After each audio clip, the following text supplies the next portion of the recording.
Good morning. Just want to warn you, if you hear any random outbursts from that back corner, I have nothing to do with them. But I do want to talk about a subject I've become more familiar with over the past couple of years, and that's the concept of adoption. Obviously, where we have adopted a child, we've experienced some things that are a little bit different, and it's helped us in some ways to maybe better appreciate some of the concepts or some of the language that's used in the Bible where it talks about adoption, where it talks about God's adoption of his people.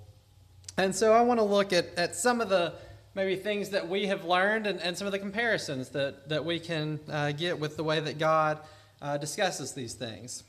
One thing that I think becomes very apparent throughout the Bible, and especially in the Old Testament, in some of the laws and through the Psalms, we see that God cares for those who are in need. Psalm 68 verse 5 says he's a father to the fatherless. He's the one who takes care of those who don't have any way to take care of themselves. But I want to look, there's about 3 or 4 places that God's adoption is specifically talked about in the New Testament. I'm going to look through some of those. If you want to turn to Ephesians chapter 1, that'll be the first place we look. And so some of the things that we have learned through the adoption process, number one is that adoption takes a lot of long-term planning. It's not a spur-of-the-moment decision. It's not something that you can just decide, you know what, I'm going to adopt a child and boom, it's done. For reference for us, we started the adoption process in April of 2020. We were matched and had a child born. Jubilee was born in September of 2022. So it was about 2 years and 4 months from when we started the process to when Jubilee was born. So for those of you who have had biological children, typically the process does not take that long. Typically things move a little bit faster than that. But it shows the amount of time, the amount of planning that goes into it, that it's not something, we had talked about it before, but just kind of an idea of, hey, maybe this is something to do. Well, that's not enough to get it done. It took us really probably about 4 months to get through all the paperwork, to get through all the education, to get through all the training and everything that was required to even be allowed to start the process. In Ephesians chapter 1, it'll show you that our planning paled in comparison to the amount of time that God has planned for our adoption. We'll start in verse 3 of Ephesians chapter 1. It says, "Blessed be the God and Father of our Lord Jesus Christ, who has blessed us in Christ with every spiritual blessing in the heavenly places, even as he chose us in him before the foundation of the world, that we should be holy and blameless before him in love. He predestined us for adoption to himself as sons through Jesus Christ, according to the purpose of his will." So again, we see he set his mind on this. He set the decision before the foundation of the world. He had made that decision to adopt. So, we planned on it for, 28 months. He planned on it for, thousands of years. He had that preparation. So I think that's something that we can appreciate, hopefully, is that, the thought process and the energy that went into this decision by God to willingly bring us into his family. Along with the amount of time the process took, it's also a very costly process. Some of the numbers we were given when we started down the process is that an adoption, a domestic adoption in the United States would cost, I think the range they gave us was on average between $25,000 and $40,000, which thankfully we had lots and lots and lots of support in that. But that's an expensive process. I mean, there's not a lot of things that we do in life that cost $25,000, $30,000, $40,000. Again, so that's an investment in a way that you have to make. You have to make a decision. You have to make a commitment. You have to recognize the cost of this before you can complete this or proceed on this journey. And again, that helps us to get some small appreciation of the cost of our adoption, which really is so insignificant when we, again, make the comparison to what God has done, what has gone into His adopting us as children. If you want to turn to Galatians chapter 4, read a couple verses here, kind of carrying on this same theme. I'm going to read, I think, we'll read the first 7 verses of Galatians chapter 4. It says, I mean that the heir, as long as he is a child, is no different from a slave, but he is the owner of everything. But he is under guardians and management until the date set by his father. In the same way, we also, when we were children, were enslaved to the elementary principles of the world. But when the fullness of time had come, God sent forth His Son, born of woman, born under the law, to redeem those who were under the law, so that we might receive adoption as sons. And because you are sons, God has sent the Spirit of His Son into our hearts, crying, Abba, Father. So you are no longer a slave, but a son, and if a son, then an heir through God.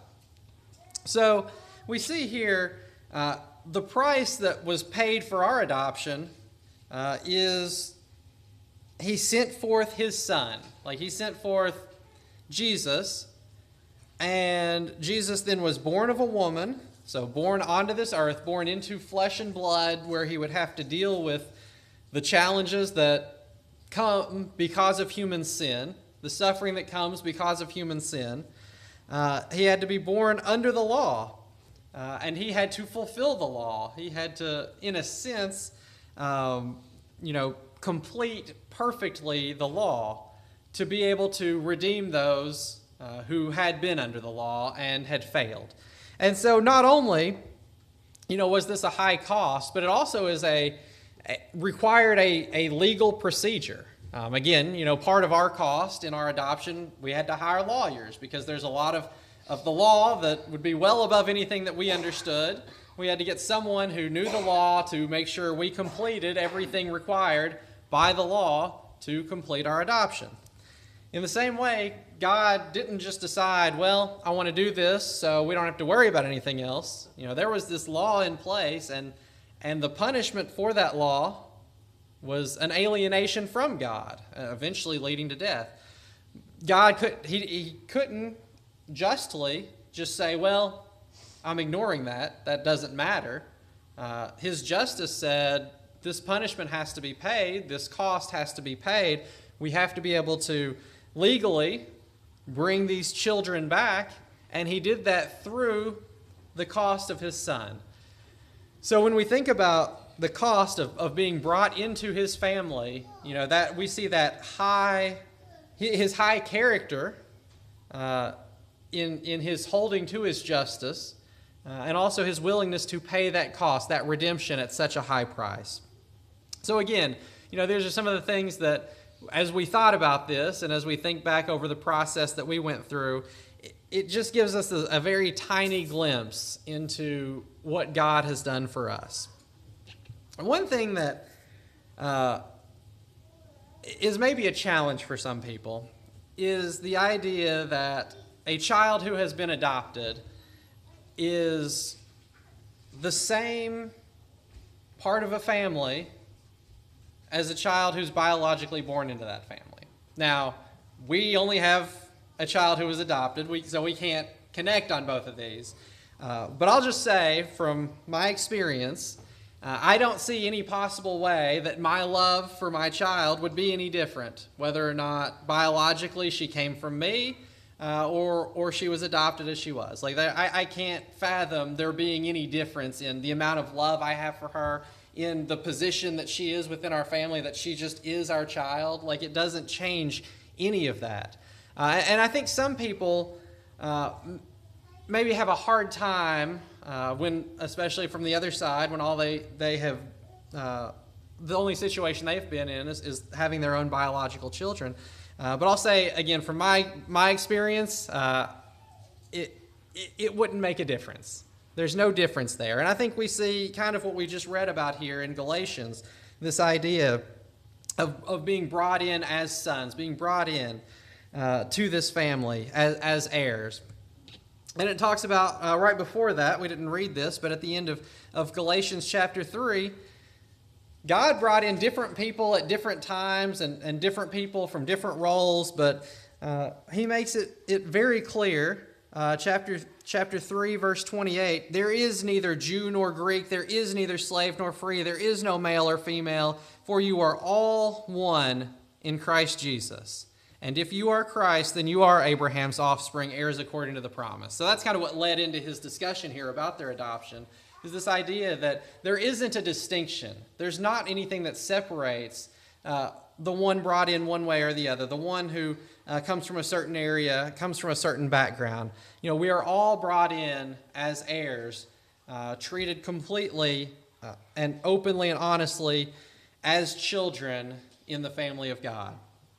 And again, that's something that I think just our situation has made probably a little bit easier to recognize and understand, that love is not conditional or is not secondary to any other type of love that could be offered.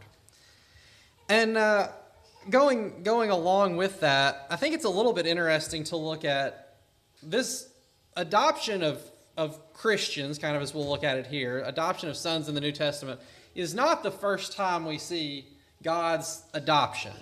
If you realize what God did in the Old Testament, that's basically what he says about the people of Israel. I'll read a couple passages that I think will just help point this out, I think pretty clearly.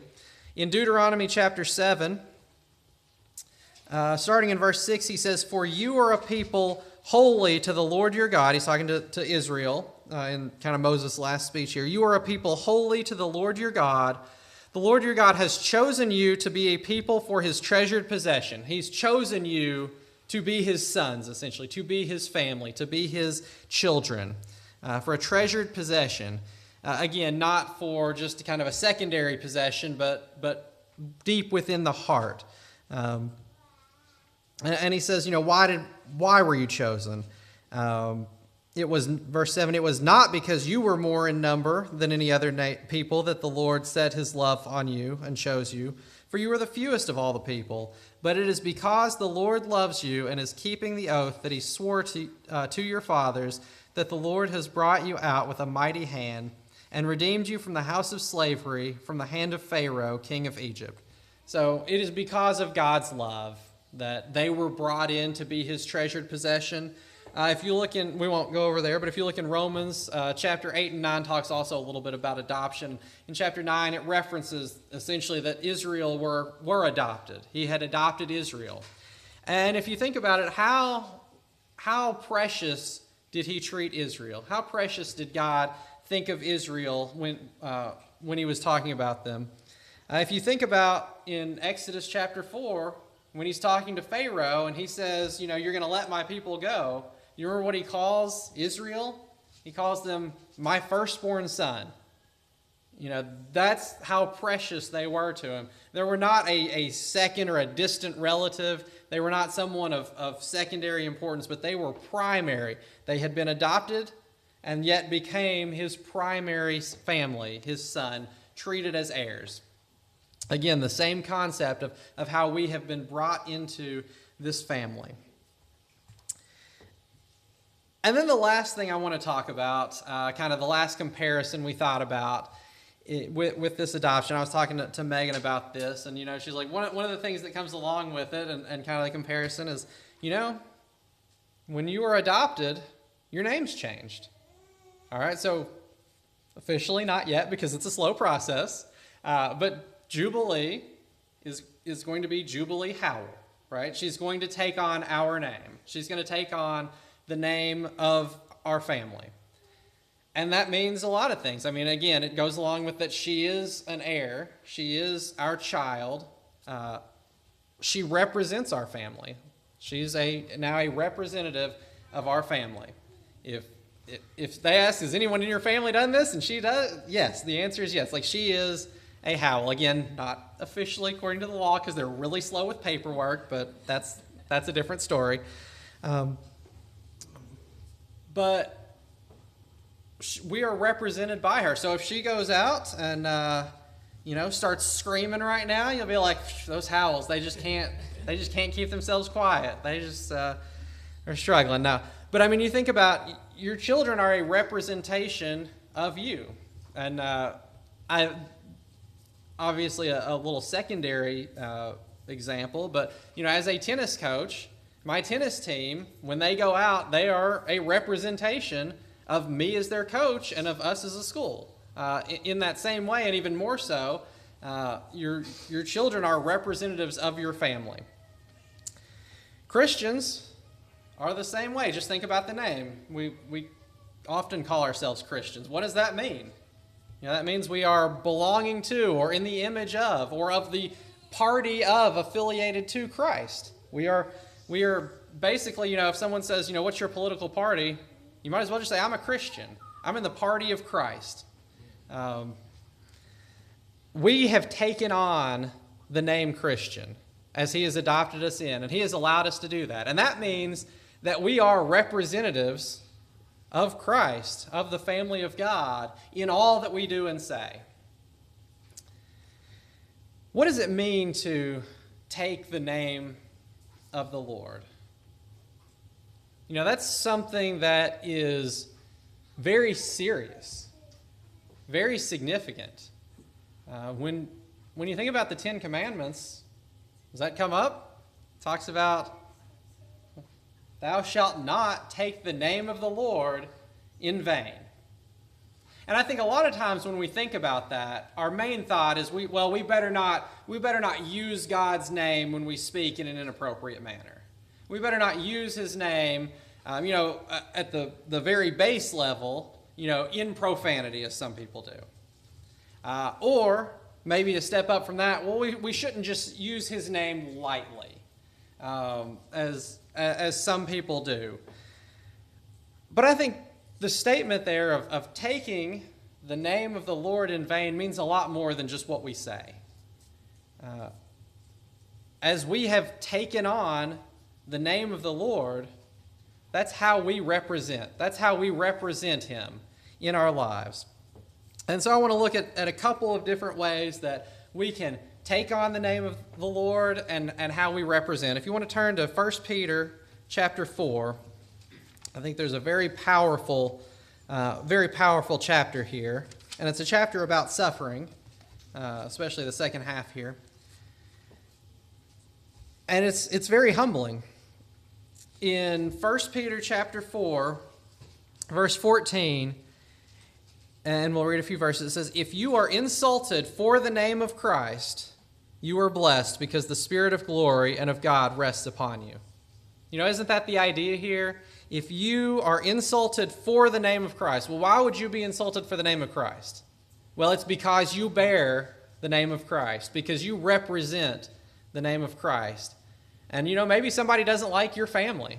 Maybe they've got an issue with your family, and you might be insulted because of that. That's the idea. That's what's happening here. These people, they don't like God. They don't like Christ. And so you, bearing that name, bearing the name Christian, are insulted about that. Or, verse 16, even further, yet if anyone suffers as a Christian, again, as one who is representing Christ, as bearing the name of Christ, let him not be ashamed, but let him glorify God in that name. We are glorifying God because we are representing Him by wearing that name, by being given the name of Christian or like Christ. And then on the other side of things, there's a couple passages that a couple of references to what Jesus said. If you want to turn, Mark 6 is the one, or Mark 7 is the one I'll look at. I think this is also in Matthew, maybe even somewhere else. But the idea of those who are trying to represent Christ or wear that name or speak that name, but do so not in the correct manner. I think this is an example of exactly what it's talking about in the law of Moses and the Ten Commandments. Verse 6 of Mark chapter 7, it says, and he said to them, well did Isaiah prophesy of you, hypocrites, as it is written, this people honors me with their lips, but their heart is far from me.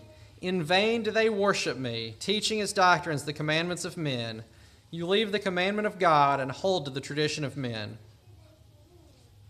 We see these people are honoring God with their lips. They are speaking correctly of God, it sounds like. They are elevating God in what they say, but they aren't doing what he says. They are not representing him properly in their lives, in their actions. And so I think this is an example of exactly what's being talked about in the Ten Commandments.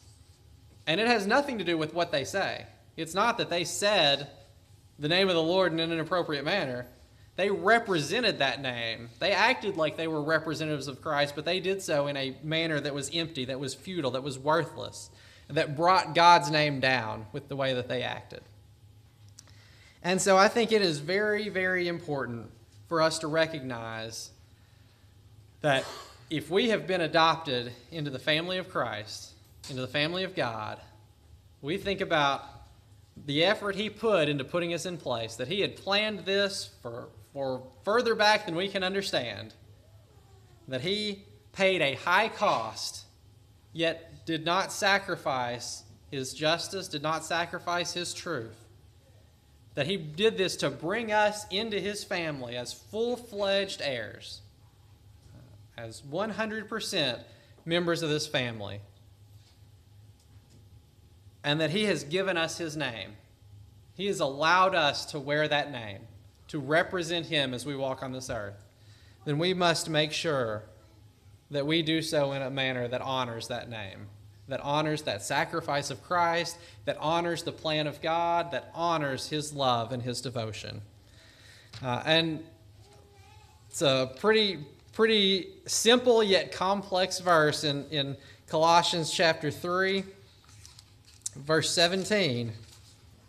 I think this is the exact definition of what it means to revere the name of Christ, the name of the Lord. It says, "Whatever you do in word or deed, do everything in the name of the Lord Jesus, giving thanks to God the Father through him." That's the position we should be in as Christians, as those who have been brought into his family. We should recognize that we represent God, that we represent Christ, that he has been so willing to allow us to be that part, to play that part in his family. That we are heirs to an eternal home with him in heaven. Again, explaining heaven, that's a little too deep for me. I'll let someone else, I'll let Logan and his New Learning teach us all about heaven. But there's a home that we can dwell with him forever. Jubilee is going to be a part of our family for as much as forever is understood in this world. She's got a home with us. The same way that we have a home with God that he has brought us into. If there's anyone who hasn't accepted that offer to be adopted, it's maybe a little bit better comparison adopting an adult here because they have to give that permission. I talked to a friend of mine who adopted an adult child, basically had been a stepchild and went through that adoption process.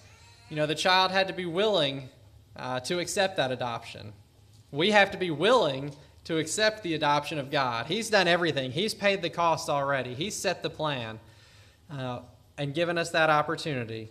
And so if being a part of that family is something you're ready for, it's the greatest blessing there is. It's not always going to be easy. He doesn't promise that all your troubles will go away, but he promises he'll always be there to support you and get you through them. Jubilee's life is not going to be perfect. We're not going to be able to keep her from any pain, from any suffering, but we've made a commitment to do our best to get her through any of those difficult times, as all parents should and do. That's the promise God's made to us. And so if you're ready to participate, to become full members of the family of God, He has made that opportunity for you. Let us know how we can help you as we stand and sing a song of invitation.